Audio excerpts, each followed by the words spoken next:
Kuya, observe natin na isang linggo. Pag hindi pa rin nagbabago, siguro doon natin siya Sa akin kasi ang observation ko sa akin, 6 na buwan. Kasi yung kaliwang pa ako, Ay, nung nagkasugat, nangitim din. Mm-hmm. Within 6 months, gumaling. Praise God. Ako nung may sugat at nakakita ko gano'n, sabi ko, Lord, pagka ito ay sa 6 na buwan ay walang pagbabago. Sabi ko gano'n, nakakatakot na yung sitwasyon ko. Sinasabi kong gano'n talaga. Dahil lagi lang naman din ako nag-iisa rito. Pero, yun nga, di ba nagpagamot ako May, June, July, 3 months. August stop ako nagpagamot, next month na ako magpapagamot. Sabi niya, malaki pagbabago. Sige, sabi niya, sige.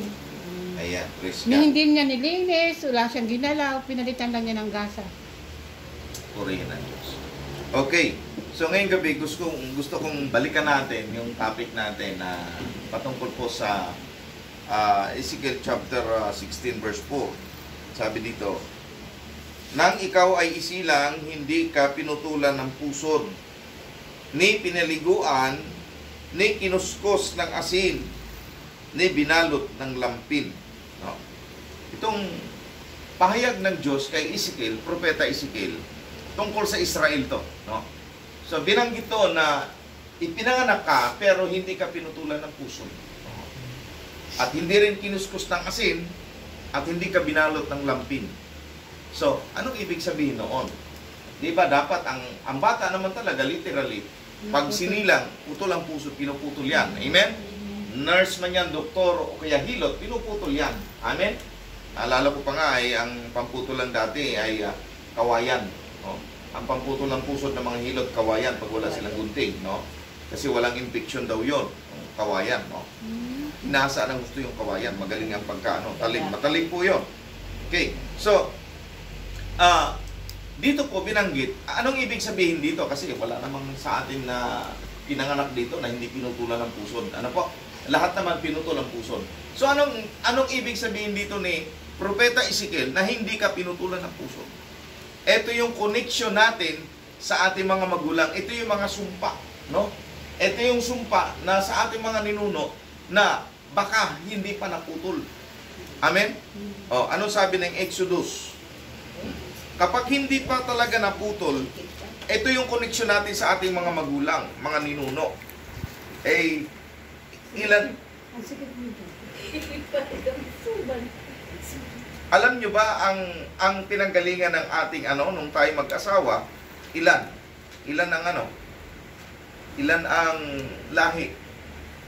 Ate Merna, ilan ang lahi meron connection natin nung tayo mag-asawa? Anong lahi? Ilang sa tatay mo, sa nanay mo, di ba? O, tapos nag-asawa ka sa asawa mo, di ba? So, 4 na lahi ang meron tayong connection, di ba?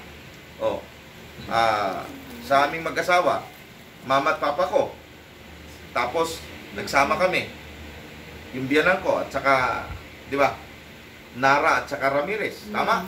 So, naging 4 na connection na ngayon ang meron ako. Di ba? Yung pang lolo at lola ni mama ko. Lolo at lola ni papa. Di ba? So, ibig sabihin, marami tayong connection pinanggalingan. Ang tanong, ano ang background ng ating mga ninuno? So, naputol ba yon? Yung sumpa na yon? Anong sabi dito sa Exodus 20? Ang sabi dito, ako si Yahweh, verse 20, chapter 20, verse 1. Ako si Yahweh, ang iyong Diyos, na naglabas sa iyo sa Ehipto at nagpalaya sa iyo mula sa pagkaalipin. Huwag kang sasamba sa ibang Diyos maliban sa akin. Huwag kang gagawa ng imahin o anumang nilalang na nasa langit, nasa lupa, o nasa tubig upang sambahin. Huwag mo silang yuyukuran, ni sasambahin, sapagkat akong si Yahweh ang iyong Diyos na mapanibughuing Diyos. Amen? Take note ha, mapanibughuin ang ating Diyos. Ang kasalanan ng mga magulang ay sisingilin ko sa kanilang mga anak hanggang sa 3 at 4 na saling lahi. May sumpa yun. Sumpa.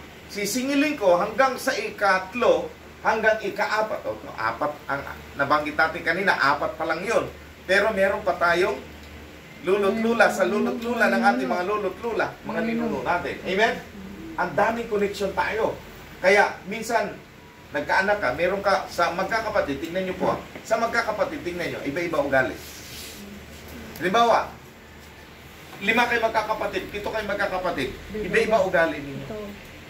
Sa amin magkakapatid, may lumabas na lasinggo, may lumabas na masinop ang kamay. Ano ibig sabihin ng masinop? Tipid. Yung pag nakakita ng pera dyan, kukuhanin niya kagad, tatabi niya. No? Masinop yun. No? So meron kaming gano'n. Na, Ganun pala yun. oo, masinop. Magaling magtabi. No? So ibig sabihin, lumalabas yan, kasi iba-ibang pinanggalingan. Amen? Oh, isipin mo, kahit sila papa't mama naman, pinalaki kami sa Christian, sa Baptist, Protestant. Pero bakit nung naglakihan kami, merong susugarol, merong lasinggo. Amen? May babero. Oo. Lumalabas. Bakit? Yun nga. Amen? May pinanggalingan, hindi naputol yung puso, hindi naputol yung sumpa. Hanggang sa ikatlo, ikaapat na salid lahi. Amen? Bakit po? Kasi sabi ng Diyos, huwag sasamba, huwag magkaroon ng ribulto, huwag sasamba sa iba't Diyosan. Anong ginawa ng ating mga ninuno? Sobra-sobra pa. Amen? Pamahiin, Diyos-Diyosan, sinasamba nila yan. Kaya, tayo po, namana din natin yun. Tama po ba? Nabago na lang tayo, kailan lang tayo, na born again. Pero dati rin tayo, alipin din tayo ng pagsamba sa Diyos-Diyosan. Tama po ba? Kaya, mga kapatid, may sumpa pong napapaloob doon. So, ang tanong, paano maputol yung sumpa?